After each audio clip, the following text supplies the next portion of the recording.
Hi everyone, my name's Lizzie Brown and I'm the CEO of EWB Australia. Today I'd like to share with you my vision for EWB over the coming 3 years. But first, a little bit about myself. I joined EWB as a member in 2004.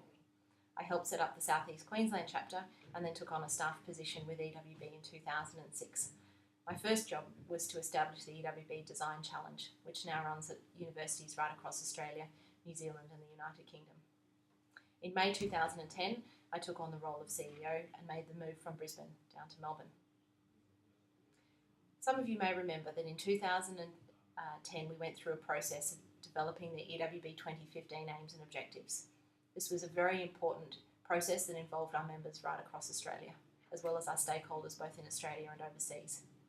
The 2015 aims provide a very important framework for our work. We also went through a process just last year of refreshing and rewriting the EWB mission and vision statements. So together, our mission and vision and the 2015 aims and objectives provide EWB with very clear direction and focus.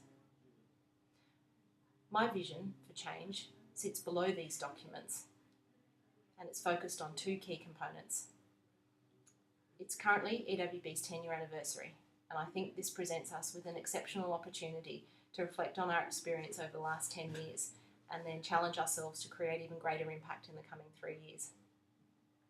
So what I'd like to propose that we do is focus much more strongly on creating whole sector change and on innovation, and I'd like to talk briefly about both.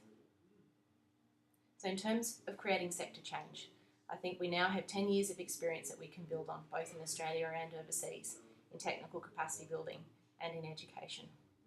I think we can use that experience to say, with a lot more clarity and focus, what change do we want to see in the specific focus or in the specific sectors that we're working on. This will require us to get a lot more specific in terms of the countries that we work in and the sectors that we focus on, and then say, where is there a niche or a gap that we can create significant influence around.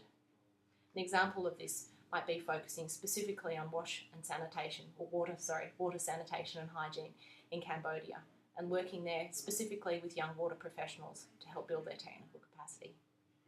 Or here in Australia, it might mean focusing our attention a lot more on working with teachers and academics to change curriculum so that we see the outcomes of programs like the EWB Challenge and high school outreach developed and carried forward by faculty.